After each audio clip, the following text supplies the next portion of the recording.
Then there's the security issue. Working royals get their security paid for, but Harry and Meghan, they're on their own. And with all the threats they've been getting, they can't exactly skimp on protection. We're talking about a small fortune every single year just to keep them safe. And let's not forget about all the charitable commitments they made, which, music, good on them for wanting to give back. But charities need money.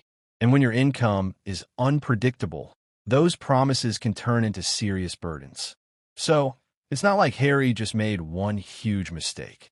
It's more like he built a whole new life on shaky foundations, relying on future earnings that never materialize. Media deals, speaking engagements, brand partnerships, these things are all unpredictable. Some years you're rolling in dough. Other years you're scraping by. But expenses, they're always there, always growing. And that's where the $100 million debt comes from. It's not about being reckless.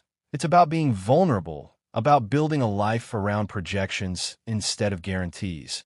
And now he's paying the price for it. But here's where it gets even juicier. Remember how said King Charles and Prince William are refusing to help? Well, apparently this isn't just about money. It's about sending a message. Harry and Meghan wanted independence.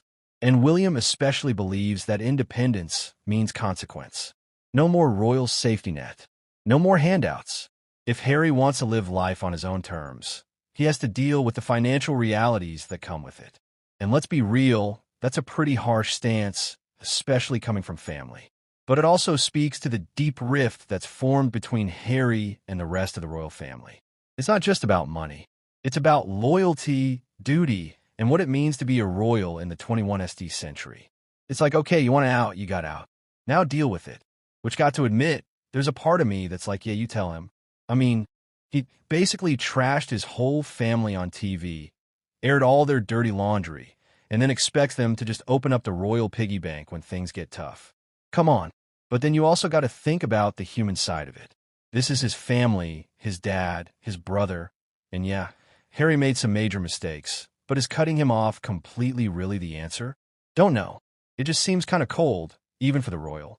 And what's Harry's reaction to all this? Well, according to sources, he's not exactly thrilled. Surprise, surprise. He apparently thought there would still be some kind of safety net, some level of support from the palace, but nope. They're basically saying, you made your bed, now lie in it. So Harry's holed up in California with Meghan and his team, trying to figure out how to dig himself out of this hole. They're renegotiating contracts, cutting expenses, and basically trying to stop the bleeding. And Meghan apparently is the one keeping it all together, which honestly, I'm not surprised. She seems like a type who can handle anything. But here's the thing. This isn't just about money anymore. It's about Harry's entire identity. He spent his whole life being a royal, having everything taken care of for him. Now he's got to learn how to be completely self-reliant, how to make his own way in the world. And that's a pretty big adjustment, especially when you're doing it under the constant glare of the media. And let's not forget why Harry left in the first place. He felt suffocated by the royal family, by the rules and traditions, by the constant media scrutiny. He wanted to protect his wife and kids from the same pressures that he felt had destroyed his mother. So in his mind, he was doing what he had to do to survive. But did he make the right choice? That's the million-dollar question, or rather the 100 million question. Was it worth giving up his royal life for freedom and independence? Even if it meant ending up in debt and estranged from his family? Don't know the answer to that. And honestly, don't think Harry does either. He's in a tough spot. No doubt about it. But maybe, just maybe, this is exactly what he needs. A chance to prove himself. To show the world that he's more than just a prince. A chance to build something real, something lasting, something that's all his own. Or maybe he'll just end up broke and forgotten. Who knows? But one thing's for sure, this is one royal mess that I'm definitely going to be watching closely. Okay, so what does the future even look like for Harry at this point? I mean, the dude's basically persona non grata in the UK. He's got this massive debt hanging over his head, and his family seems to have officially written him off. It's not exactly a recipe for success, is it? But here's the thing about Harry. He's always been a bit of a rebel. He's never really fit into the royal mold. And maybe that's why people liked him so much in the first place. He was the relatable prince, The one who seemed like he actually cared about normal people. Oh, maybe this whole mess is just another chapter in his rebellious streak. Maybe he's going to come out of this stronger than ever. Prove everyone wrong and build a life that's truly his own. Or, maybe he'll just fade into obscurity, become another cautionary tale about what happens when you try to buck the system. It could honestly go either way at this point. But what I find really interesting is the palace's reaction to all this. I mean, they could have heavily stepped in, bailed him out, and made the whole thing go away, but they didn't. They chose to let him sink or swim on his own. And that says a lot about the priorities of the royal family. It's like they're more concerned with protecting the institution than with helping their own son and brother, which guess is understandable in a way. The monarchy is all about tradition and duty, and Harry basically threw all that out the window when he decided to leave. So maybe they feel like they have to make an example of him, show everyone that there are consequences for defying the crown. But still, it's kind of harsh, right? I mean, family should always come first, shouldn't it? Or is that just a naive way of looking at things? Maybe the royals operate on a different level where duty to the crown outweighs everything else. And what about Meghan in all this? She's been getting a lot of flack as usual. Some people blame her for everything.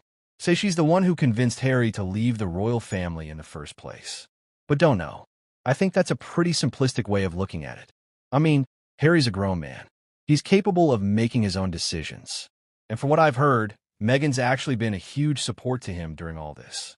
She's the one who's been keeping it together, helping him navigate the financial mess and reminding him why they left in the first place. So yeah, maybe she played a role in Harry's decision to leave the royal family.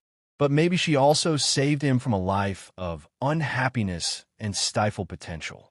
It's all a matter of perspective, I guess. Ultimately, I think this whole situation is a reminder that money isn't everything.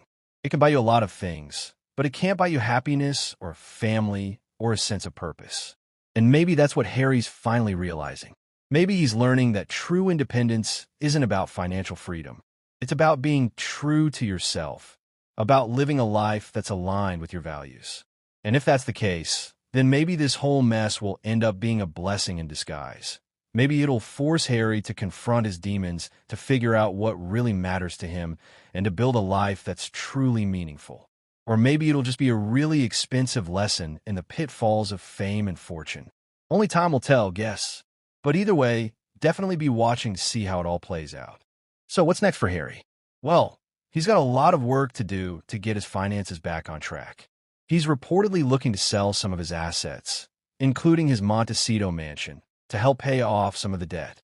And he's also been trying to drum up more business deals, including a possible Netflix documentary series. But it's not just about making money. It's about rebuilding his reputation and finding a new sense of purpose. And what about Meghan? She's been keeping a low profile lately, but sources say she's been working hard to support Harry and help him navigate this tough time. She's also been focusing on her own projects, including a new podcast and a clothing line. And let's be real, she's probably the one keeping Harry's head above water right now. But the big question is, will Harry ever be able to reconcile with his family? It's hard to say. The rift between him and the palace seems to be getting wider by the day.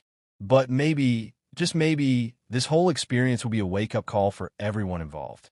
Maybe they'll realize that family is more important than tradition or duty. Only time will tell, guess. But one thing's for sure. This is one royal mess that's far from over. And be here to keep you updated on all the latest developments. So, that's it for today, folks. Thanks for tuning in, and catch you all next time.